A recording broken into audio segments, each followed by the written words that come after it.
یہ جو نیند ہے نا یہ بھی اللہ کی ایک مخلوق ہے. جیسے فرشتے ہیں، جیسے پرندے ہیں، جیسے ہم ہیں، ایسے نیند بھی اللہ کی مخلوق ہے. جب ہم رات کو بستر پہ لیٹتے ہیں تو ہمیں سلاتا کون ہے؟ اگر اللہ تعالیٰ نیند کو نہ بھیجے تو بندہ کبھی نہیں سو سکتا. اور یہ جو نیند ہے نا یہ ایک طرح کا ریپیئرنگ سینٹر ہے.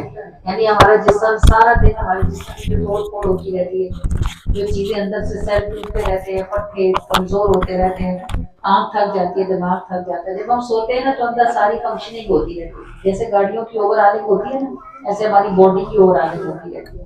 اور اللہ کو پتا ہوتا ہے کہ یہ بندہ صبح اٹھ کے پھر بھی گناہ ہی کرے، پھر بھی وہ رات کو سلاتا ہے تاکہ جسم کو آسانی ہو جائے. تو گناہ گاروں کو میٹھی نیند یارب تو سلاتا ہے، برے ہوں یا بھلے ہوں سب کو روزی تو کھلاتا ہے. تیرا کھاتے ہیں ظالم مانتے ہیں تیرے دشمن کی، کہاں تو اپنے بندوں سے مگر رحمت ہٹاتا ہے. میرے مولا تو ہم سے عاصیوں کو کتنا چاہتا ہے. اللہ کریم ہمیں اس چاہت کی سمجھ. ہم آنکھیں بند کرتے ہیں مدینہ گھوم لیتے ہیں، تصور میں سنہری جالیوں کو چوم لیتے ہیں. ہم آنکھیں بند کرتے ہیں مدینہ گھوم لیتے ہیں. بہت بے چین کرتی ہے دلوں کو یاد جب ان کی، میرے آقا کے عاشق نعت سن کر جھوم لیتے ہیں. بہت بے چین کرتی ہے دلوں کو یاد جب ان کی، میرے آقا کے عاشق نعت سن کر جھوم لیتے ہیں. جہاں سے موڑ کر منہ ان کے قدموں پہ جو رکھتے ہیں، وہ تنہا ہو کے بھی سارے جہاں میں ڈھونڈ لیتے ہیں. یہ جتنے ولی ہیں بڑے بڑے جن کے درباروں پہ آپ جاتے ہو، ان کے اگلے پچھلوں کو آپ نہیں جانتے. انہیں گزرے ہوئے ہزاروں سال، سینکڑوں سال گزر چکے ہیں. ہمارے ملک میں بھی نہیں ہے. حضور غوث اعظم کو آپ کیسے جانتے ہو؟ وہ تو پاکستان کی نہیں ہے. آپ خواجہ معین الدین چشتی اجمیری کو آپ کیسے جانتے ہو؟ خواجہ غریب نواز کو، وہ تو پاکستان کے نہیں ہیں، انڈیا میں ان کو مزار مبارک ہے. پھر بھی ہمیں معلوم ہے کہ اللہ کے پیارے بندے موجود ہیں. وجہ اس کی کیا ہے کہ انہوں نے ساری دنیا سے منہ موڑ کے رسول اللہ کے آستانے پہ اپنا سر رکھ دیا. تو جو سب سے منہ موڑ لیتے ہیں پھر جہان میں ان کی دھومیں ہوتی ہیں کہ جہاں سے موڑ کر منہ ان کے قدموں پہ جو رکھتے ہیں، وہ تنہا ہو کے بھی سارے جہاں میں ڈھونڈ لیتے ہیں. اور عرش سے کتنا اونچا مرتبہ ہے ان کے عاشق کا کہ یہ اپنے دیوانوں کی پیشانی چوم لیتے ہیں. آپ کو معلوم ہے نا کہ شب معراج نبی پاک صلی اللہ علیہ وسلم جب عرش پہ تشریف لے گئے تھے تو عرش نبی پاک نے چاہا تھا کہ جوتے اتار دے کیونکہ اللہ کا عرش ہے نا. تو اللہ نے فرمایا تھا معبود نالین پہن کے جائیے، میں نے عرش سے وعدہ کیا تھا کہ آپ کے نالین چومے گا تو اس کو قرار آئے گا. عرش اللہ کا عرش نبی پاک کے نالین چومتا ہے اور نبی پاک خود اپنے دیوانوں کی پیشانی چومتے ہیں. تو کس کا مرتبہ پھر اونچا ہوا کہ آپ کو سمجھ آتی ہے کہ عرش سے کتنا اونچا مرتبہ ہے ان کے عاشق کا کہ یہ اپنے دیوانوں کی پیشانی چوم لیتے ہیں. تصور میں سنہری جالیوں کو چوم لیتے ہیں. ہم آنکھیں بند کرتے ہیں مدینہ گھوم لیتے ہیں. بہت بے چین کرتی ہے دلوں کو یاد جب ان کی، میرے آقا کے عاشق نعت سن کر جھوم لیتے ہیں. اس آیت مبارکہ کا ترجمہ ایسے کرتے کیا جاتا ہے کہ اللہ جس کو چاہتا ہے عزت دیتا ہے اور جس کو چاہتا ہے ذلیل کرتا ہے. اس کو تھوڑی سی وضاحت کی ضرورت ہے. اصل میں بات یہ ہے کہ جو عزت چاہتا ہے وہ کبھی بےزتی والے کام نہیں کرتا. جو یہ چاہتا ہے نا لوگ اس کی عزت کریں تو اسے یہ پتہ بھی ہوتا ہے کہ کن کاموں کے کرنے سے عزت ملتی ہے. تو جو عزت چاہتا ہے وَتُعِزُّ مَن تَشَاءُ، جو چاہتا ہے کہ اس کو عزت ملے اللہ اس کو عزت عطا فرماتا ہے. اور جس کو نہ اپنی عزت کا خیال ہو، نہ اپنے ماں باپ کی، نہ اپنے خاندان والوں کی، تو وہ بے حیائی کے کام کرتا ہے. اور جس کو اپنی عزت کا خود خیال نہ ہو تو پھر ایسے کو عزت دینا تو بے حیائی کو بڑھانے والی بات ہے نا. اس لیے وَتُذِلُّ مَن تَشَاءُ، جو چاہتا ہے کہ اس کو ذلیل کیا جائے اس کو ذلیل کر دیا جاتا ہے. بِيَدِكَ الْخَيْرُ إِنَّكَ عَلَى كُلِّ شَيْءٍ قَدِيرٌ. اور خیر تو سب طرح کی اللہ ہی کے ہاتھ میں ہے اور اللہ تعالی ہر شے پر قدرت رکھنے والا ہے. تولج الليل في النهار وتولج النهار في الليل. دیکھیں ادھر داخل کرنے کا ذکر ہے نا، تولج النہار فی اللیل وتولج اللیل فی النہار. اللہ داخل کرتا ہے دن کو رات میں. ابھی دیکھو دن کہاں گیا ہوا ہے، وہ کہیں نہیں گیا ہوا، ادھر ہی ہے، لیکن اللہ پاک نے اس کو رات کے اندر داخل کر دیا ہے. اب دن کی جرت نہیں ہے کہ اس کی ایک کرن بھی روشنی کے آسمان پہ کہیں نظر آئے. اور جب دن آتا ہے تو رات کہاں چلی جاتی ہے، کہیں نہیں جاتی، ایک ہی آسمان ہے، ادھر ہی ہوتی ہے. لیکن اللہ تعالیٰ دن کو نکال کر رات کے اوپر چڑھا دیتا ہے. پھر دن رات کی ضرورت نہیں ہوتی کہ اس کی سیاہی کہیں دن میں سے چھلکے. یہ اس کی شان ہے کہ وہ رات کو دن پہ چڑھا دیتا ہے تو دن کی مجال نہیں ہوتی کہ سیاہ ہو جائے، اور پھر دن کو رات پہ چڑھا دیتا ہے تو رات کی ضرورت نہیں ہوتی کہ وہ روشن ہو جائے. وَتُخْرِجُ الْحَيَّ مِنَ الْمَيِّتِ وَتُخْرِجُ الْمَيِّتَ مِنَ الْحَيِّ. جی تخرج اخراج سے ہے نا، اس کا معنی نکالنے کا ہوتا ہے، نکلنے کا. تخرج الحی من المیت، وہ زندہ چیزیں مردہ میں سے نکال لیتا ہے. دیکھو یہ جو انڈا ہوتا ہے یہ بالکل انڈا تو بالکل مردہ چیز ہوتی ہے نا، مطلب نہ سانس لیتا ہے، نہ بولتا ہے، نہ چلتا ہے، نہ پھرتا. اور اس انڈے میں سے جو چوزا نکلتا ہے وہ بولتا بھی ہے، کھاتا پیتا، چلتا پھرتا، سانس لیتا، آواز نکالتا. یہ اللہ کی قدرت ہے. بیج دیکھو مرا ہوا ہوتا ہے، بیج نہ ہنستا بولتا، نہ چلتا پھرتا، نہ بڑھتا نہ گھٹتا. اور اسی بیج کو جب آپ مٹی میں ڈالتے ہو تو مٹی کون سا زندہ ہے؟ یہ بھی تو مردہ ہی ہے نا، جدھر پڑی ہے ادھر پڑی رہتی ہے. بیج اور مٹی دو مردہ چیزیں ملتی ہیں اور ان میں سے اللہ پاک زندہ درخت نکال لیتا ہے. تخرج الحی من المیت، مردہ میں سے زندہ کو کھینچ لیتا ہے. وتخرج المیت من الحی، اور زندہ میں سے مردہ چیزیں نکالتا رہتا ہے. اور یہ کتنی شان والی بات ہے. دیکھو اب ہمارے منہ میں جو تھوک پیدا ہوتا ہے یہ کوئی زندہ چیز ہے؟ مردہ ہے نا. اور اللہ تعالیٰ ہمارے زندہ وجود میں اس کو پیدا کرتا رہتا ہے. یہ جو ہمارے ناخن ہیں یہ آگے جہاں بڑھ جاتے ہیں وہاں سے یہ مردہ ہیں. یہ جو ہمارے بال جڑوں والی سائڈ سے ہیں وہاں سے یہ مردہ ہیں. اگر آپ ان کو کاٹیں جلائیں ان کو کوئی فرق بھی نہیں پڑتا. ایک بال کا دیکھو ایک حصہ زندہ ہے اور ایک حصہ مردہ ہے. اگر آپ اس کو جڑ سے کھینچو تو درد ہوتا ہے، اور اگر آپ درمیان میں کہیں مٹھی سے پکا پکڑ کے نیچے والی سائڈ سے کینچی سے کاٹ بھی لو تو کچھ ہوتا نہیں. دیکھو اس کی کیسی قدرت ہے. ایک چیز کا ایک سرا زندہ ہے اور دوسرا سرا مردہ ہے. وتخرج الحی من المیت، اور مردہ چیزوں میں سے وہ زندہ نکالتا ہے. وتخرج المیت من الحی، اور زندہ چیزوں میں سے مری ہوئی چیزوں کو کھینچ لیتا ہے. وَتَرْزُقُ مَن تَشَاءُ بِغَيْرِ حِسَابٍ. اور کارخانے اس کے اپنے ہیں، اسے کوئی پوچھنے والا سوال ڈالنے والا نہیں ہے. اور جس کے اعمال جانچ لیتا ہے پھر اس کو اپنے خزانوں سے بے حساب رزق عطا فرماتا ہے. اور جن کو اللہ بے حساب رزق دیتا ہے نا، اگر آپ ان 8-10 لوگوں کو بٹھا کے ان سے پوچھیں نا کہ ان کے گھر میں اتنی فراوانی کیوں ہے ہر چیز کی، تو آپ کو پتہ چلے گا کہ ان میں 2 باتیں ہیں. ایک تو یہ کہ وہ بخیل نہیں ہے، اور دوسرا یہ کہ وہ صدقہ خیرات کرنے میں کثرت کرتے ہیں.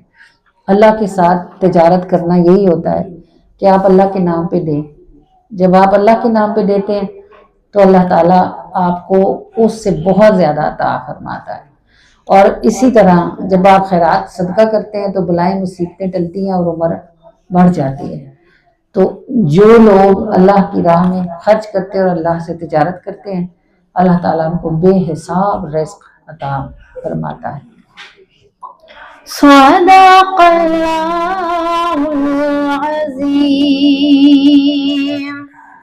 اور بات تو اللہ ہی کی سچی ہے جس کی ذات.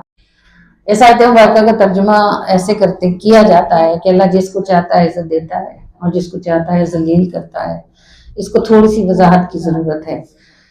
اصل میں بات یہ ہے کہ جو عزت چاہتا ہے وہ کبھی بےزتی والے کام نہیں کرتا. جو یہ چاہتا ہے نا لوگ اس کی عزت کریں تو اسے یہ پتہ بھی ہوتا ہے کہ کن کاموں کے کرنے سے عزت ملتی ہے. تو جو عزت چاہتا ہے وَتُعِزُّ مَن تَشَاءُ، جو چاہتا ہے کہ اس کو عزت ملے اللہ اس کو عزت عطا فرماتا ہے. اور جس کو نہ اپنی عزت کا خیال ہو، نہ اپنے ماں باپ کی، نہ اپنے خاندان والوں کی، تو وہ بے حیائی کے کام کرتا ہے. اور جس کو اپنی عزت کا خود خیال نہ ہو تو پھر ایسے کو عزت دینا تو بے حیائی کو بڑھانے والی بات ہے نا. اس لیے وَتُذِلُّ مَن تَشَاءُ، جو چاہتا ہے کہ اس کو ذلیل کیا جائے اس کو ذلیل کر دیا جاتا ہے. بِيَدِكَ الْخَيْرُ إِنَّكَ عَلَى كُلِّ شَيْءٍ قَدِيرٌ.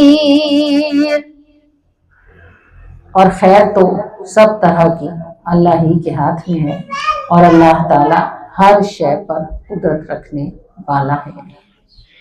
تولج الليل في النهار وتولج النهار في الليل.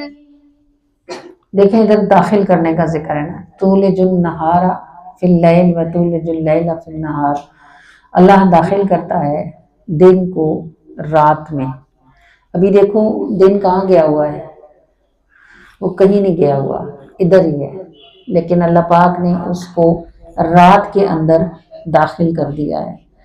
اب دن کی جرت نہیں ہے کہ اس کی ایک کرن بھی روشنی کے آسمان پہ کہیں نظر آئے. اور جب دن آتا ہے تو رات کہاں چلی جاتی ہے؟ کہیں نہیں جاتی. ایک ہی آسمان ہے، ادھر ہی ہوتی ہے. لیکن اللہ تعالیٰ دن کو نکال کر رات کے اوپر چڑھا دیتا ہے. پھر رات کی ضرورت نہیں ہوتی کہ اس کی سیاہی کہیں دن میں سے چھلکے. یہ اس کی شان ہے کہ وہ رات کو دن پہ چڑھا دیتا ہے تو دن کی مجال نہیں ہوتی کہ سیاہ ہو جائے. اور پھر دن کو رات پہ چڑھا دیتا ہے تو رات کی ضرورت نہیں ہوتی کہ وہ روشن ہو جائے. وَتُخْرِجُ الْحَيَّ مِنَ الْمَيِّتِ وَتُخْرِجُ الْمَيِّتَ مِنَ الْحَيِّ. جی تخرج اخراج سے ہے نا، اس کا معنی نکالنے کا ہوتا ہے، نکلنے کا. تخرج الحی من المیت، وہ زندہ چیزیں مردہ میں سے نکال لیتا ہے. دیکھو یہ جو انڈا ہوتا ہے یہ بالکل انڈا تو بالکل مردہ چیز ہوتی ہے نا. مطلب نہ سانس لیتا ہے، نہ بولتا ہے، نہ چلتا ہے، نہ پھرتا. اور اس انڈے میں سے جو چوزا نکلتا ہے وہ بولتا بھی ہے، کھاتا پیتا، چلتا پھرتا، سانس لیتا، آواز نکالتا. یہ اللہ کی قدرت ہے. بیج دیکھو مرا ہوا ہوتا ہے. بیج نہ ہنستا بولتا، نہ چلتا پھرتا، نہ بڑھتا نہ گھٹتا. اور اسی بیج کو جب آپ مٹی میں ڈالتے ہو تو مٹی کون سا زندہ ہے؟ یہ بھی تو مردہ ہی ہے نا. جدھر پڑی ہے ادھر پڑی رہتی ہے. بیج اور مٹی دو مردہ چیزیں ملتی ہیں اور ان میں سے اللہ پاک زندہ درخت نکال لیتا ہے. تخرج الحی من المیت، مردہ میں سے زندہ کو کھینچ لیتا ہے. اور تخرج المیت من الحی، اور زندہ میں سے مردہ چیزیں نکالتا رہتا ہے. اور یہ کتنی شان والی بات ہے. دیکھو اب ہمارے منہ میں جو تھوک پیدا ہوتا ہے یہ کوئی زندہ چیز ہے؟ مردہ ہے نا. اور اللہ تعالیٰ ہمارے زندہ وجود میں اس کو پیدا کرتا رہتا ہے. یہ جو ہمارے ناخن ہیں یہ آگے جہاں بڑھ جاتے ہیں وہاں سے یہ مردہ ہیں. یہ جو ہمارے بال جڑوں والی سائڈ سے ہیں وہاں سے یہ مردہ ہیں. اگر آپ ان کو کاٹیں جلائیں ان کو کوئی فرق بھی نہیں پڑتا. ایک بال کا دیکھو ایک حصہ زندہ ہے اور ایک حصہ مردہ ہے. اگر آپ اس کو جڑ سے کھینچو تو درد ہوتا ہے. اور اگر آپ درمیان میں کہیں مٹھی سے پکا پکڑ کے نیچے والی سائڈ سے کینچی سے کاٹ بھی لو تو کچھ ہوتا نہیں. دیکھو اس کی کیسی قدرت ہے. ایک چیز کا ایک سرا زندہ ہے اور دوسرا سرا مردہ ہے. وَتُخْرِجُ الْحَيَّ مِنَ الْمَيِّتِ، اور مردہ چیزوں میں سے وہ زندہ نکالتا ہے. وَتُخْرِجُ الْمَيِّتَ مِنَ الْحَيِّ، اور زندہ چیزوں میں سے مری ہوئی چیزوں کو کھینچ لیتا ہے. وَتَرْزُقُ مَن تَشَاءُ بِغَيْرِ حِسَابٍ۔ اور کارخانے اس کے اپنے ہیں، اسے کوئی پوچھنے والا، سوال ڈالنے والا نہیں ہے، اور جس کے اعمال جانچ لیتا ہے پھر اس کو اپنے خزانوں سے بے حساب رزق عطا فرماتا ہے۔ اور جن کو اللہ بے حساب رزق دیتا ہے نا، اگر آپ ان 8-10 لوگوں کو بٹھا کے ان سے پوچھیں نا کہ ان کے گھر میں اتنی فراوانی کیوں ہے ہر چیز کی، تو آپ کو پتہ چلے گا کہ ان میں 2 باتیں ہیں۔ ایک تو یہ کہ وہ بخیل نہیں ہے، اور دوسرا یہ کہ وہ صدقہ خیرات کرنے میں کثرت کرتے ہیں۔ اللہ کے ساتھ تجارت کرنا یہی ہوتا ہے کہ آپ اللہ کے نام پہ دیں۔ جب آپ اللہ کے نام پہ دیتے ہیں تو اللہ تعالیٰ آپ کو اس سے بہت زیادہ عطا فرماتا ہے، اور اسی طرح جب آپ خیرات صدقہ کرتے ہیں تو بلائیں مصیبتیں ٹلتی ہیں اور عمر بڑھ جاتی ہے۔ تو جو لوگ اللہ کی راہ میں خرچ کرتے ہیں اور اللہ سے تجارت کرتے ہیں، اللہ تعالیٰ ان کو بے حساب رزق عطا فرماتا ہے۔ صدق اللہ العظیم۔ اور بات تو اللہ ہی کی سچی ہے جس کی ذات۔ سیدنا داؤد سلمان اللہ نبی علیہ السلام کے زمانے کی بات ہے۔ ایک دن اللہ تعالیٰ نے سلمان کو وحی کی کہ سلمان آپ سمندر کے کنارے جائیں اور ادھر جا کے ہماری شان دیکھیں۔ حضرت سلمان سمندر کے کنارے پہنچے تو کنارہ بالکل خالی تھا، آپ کو کچھ نظر نہیں آیا۔ آپ نے ایک عفریت کو، ایک دیو کو، جن ہوتے ہیں نا وہ جنوں سے بڑے دیو ہوتے ہیں، ایک دیو کو حکم دیا کہ سمندر کی تہہ میں جاؤ اور دیکھو کیا نظر آتا ہے۔ وہ جب سمندر کی تہہ میں گیا تو وہ تھوڑی دیر بعد ایک بڑا سا قبہ باہر نکال کے لے آیا۔ قبہ کیا چیز ہوتی ہے؟ آپ سمجھے جیسے گنبد، اور اس گنبد میں 4 طرف دروازے، اس کو قبہ بولتے ہیں۔ بڑا سا قبہ نکال کے سفید موتی کی طرح وہ چمک رہا تھا، اس کو باہر لے آیا۔ اس قبے کے بیچوں بیچ ایک نوجوان عبادت کر رہا تھا۔ حضرت سلمان اس کو دیکھنے لگے، اس نے اپنی نماز سے سلام موڑا، عبادت سے فارغ ہوا تو حضرت سلمان نے اس سے پوچھا کہ تم کون ہو اور سمندر کی تہہ میں زندہ کیسے؟ اس نے کہا کہ میرے ماں باپ بڑے ہی ضعیف تھے اور بیمار تھے، میں نے 20 سال ان کی خدمت کی۔ تو جب میرے باپ کے وفات کا وقت آیا تو اس نے کہا کہ اللہ میرے بیٹے کو درازی عمر بالخیر عطا فرمانا اور اس کو رزق کی پریشانی سے بچا لینا۔ پھر والدہ رہ گئی اور میں نے ان کی بھی جی لگا کے خدمت کی۔ والد کے 2 سال کے بعد میری والدہ بھی فوت ہو گئی، اور انہوں نے مرتے وقت مجھے دعا دی کہ یا اللہ میرے بیٹے کو ایسی جگہ عبادت کی توفیق دینا جدھر شیطان اور نفس اس کو پریشان نہ کر سکے۔ اب والد نے درازی عمر کی دعا دی اور رزق کی دعا دی، والدہ نے شیطان سے بچانے کی دعا دی اور عبادت کی دعا دی۔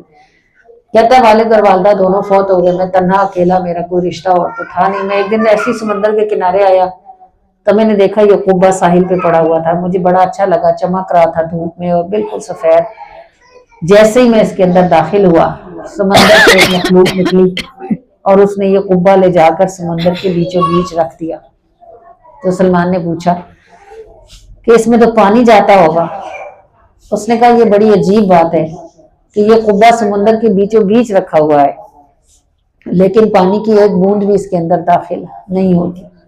اب یہ اس کی ماں کی دعا قبول ہوئی جو اس نے کہا تھا کہ اس کو شیطان اور نفس کے شر سے بچا کر عبادت کی توفیق دینا۔ سلمان نے پوچھا کھاتے کیا ہو؟ اب یہ اس کے باپ کی دعا۔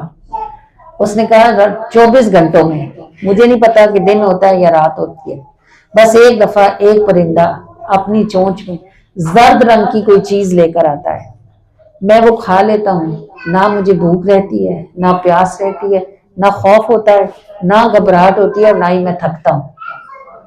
آپ نے پوچھا کتنے برس ہو گئے؟ اس نے جس نبی کا زمانہ بتایا اس نبی کو گزرے ہوئے 3500 سال ہو چکے تھے۔ یہ ماں اور باپ کی دعا ہے جو قبول ہو جائے تو خاک سے لاکھ کرتی ہے اور بندے کو شیطان سے ولی بنا دیتی ہے۔ مگر بات یہ ہوتی ہے نا کہ دعا جو کہتے ہیں نا کہ دعا کریں، کروانے والی دعا نہیں لگتی، کم کبھی کبھی کسی کو لگتی ہے، لینے والی دعا رد نہیں ہوتی۔ اور لینے والی دعا کیا ہوتی ہے کہ آپ منہ سے نہ کہیں، چپ کر کے کام کریں خاموشی سے، اور نیت بھی نہ رکھیں کہ مجھے اس کے صلے میں کوئی ملے گا، تو یہ نیت رکھیں کہ ابے کا گھر ہے تو چلو میرے نام ہو جائے گا، تو ماں کی زمین ہے تو چلو میرے نام ہو جائے گی۔ بچے اب کیا کرتے ہیں، ماں باپ کو اٹھ کے آرام سے کہہ دیتے ہیں آپ نے ہمارے لیے کیا ہے، کیا کیا آپ نے ہمارے لیے؟ بھائی تمہیں پیدا ہی کر کے غلطی کی ہے، اصل میں تم پیدا ہی نہیں ہونے چاہیے تھے۔ ایک بوڑھا تھا نا، اس کے بچے 4 بیٹے تھے، ہر وقت اس کو یہی کہتے رہتے، بوڑھا ہو گیا تھا بیچارہ، ریٹائر ہو گیا تھا، تھوڑی پینشن آتی تھی، گھر اس نے بنایا ہوا تھا۔ تو جب وہ مرنے لگا نا، اس نے اپنے بیٹوں سے کہا میں نے آج تک تم سے ایک راز چھپایا، اب میں تم کو بتا کے جا رہا ہوں کہ یہ جو گھر ہے نا جس میں تم لوگ رہ رہے ہو، اس کی جو بنیاد ہے نا اس میں ایک صندوق پڑا ہے اور اس کے اندر ایک خزانہ ہے، جب میں مر جاؤں گا نا پھر تم لوگ اس خزانے کو نکال کے بانٹ لینا۔ اس کو پتا تھا کہ حالت خراب ہے، 2-4 دن کا مہمان ہوں، بیٹوں نے بڑی آؤ بگت شروع کر دی، 2-4 دن اس کے آخری بڑے زبردست گزر گئے۔ اس کے گرنے کے بعد انہوں نے، وہ مکان 5 مرلے کا بنا ہوا تھا، ڈبل سٹوری بنا ہوا تھا، وہ پھر بھی باپ کو کہتے رہتے تھے تم نے ہمارے لیے کیا کیا؟ انہوں نے بلڈوزر لگوائے، فٹافٹ دونوں بلڈنگ گرائی، اوپر نیچے کی ساری زمین برابر کی، پھر بنیادیں کھودنی شروع کی۔ جب بنیادیں کھودی تو ان میں واقعی ایک چھوٹی سی صندوقچی پڑی ہوئی تھی، انہوں نے نکالی تو اس کے اندر چٹ لگی ہوئی تھی کہ مرد کے بچے ہو تو اب یہ گھر دوبارہ بنا کے دکھاؤ۔ ایسوں کے ساتھ پھر ایسا ہی ہونا چاہیے۔ آپ بنا لیں وہ 2 منزلہ گھر جو باپ نے بنایا تھا، پہلے تو یہی کہتے رہے کہ تم نے ہمارے لیے کیا کیا؟ اصل میں بات یہی ہے کہ دعا لگتی وہ ہے جو ماں اور باپ سے لی جاتی ہے، کروائی نہیں جاتی، اور اگر لگ جائے تو عمر 3500 سال بھی ہو جاتی ہے۔ بندہ پانی کے بیچ میں رہے، ایک بوند پانی اس کو لگتا نہیں، کچھ کھائے نہ کھائے، ایک پرندہ چونچ میں کچھ لا کے دے دے تو بندے کی بھوک، پیاس، خوف، دہشت، گھبراہٹ، تھکن سب ختم ہو جاتی ہے۔ یہ ماں باپ کی دعا ایسی چیز ہے۔ اللہ کریم ہر کسی کی جس کی جنت موجود ہے، اللہ اسے جنتوں کے ان دروازوں پر رہنے کی توفیق عطا فرمائے۔ آمین ثم آمین۔ بار یہ پیغام لاتی ہے، برستی بار بار یہ پیغام لاتی ہے، خدا سنتا ہے بندوں کی دعائیں، رد نہیں ہوتی، خدا سنتا ہے بندوں کی دعائیں، رد نہیں ہوتی۔ مصیبت جو بھی آتی ہے اسے ہم خود کماتے ہیں، بہت کچھ معاف رب کرتا ہے، پھر بھی پھنس ہی جاتے ہیں، کڑپتے دل دلاتے بارگاہ میں جب بھی جاتے ہیں، خدا سنتا ہے بندوں کی دعائیں، رد نہیں ہوتی، خدا سنتا ہے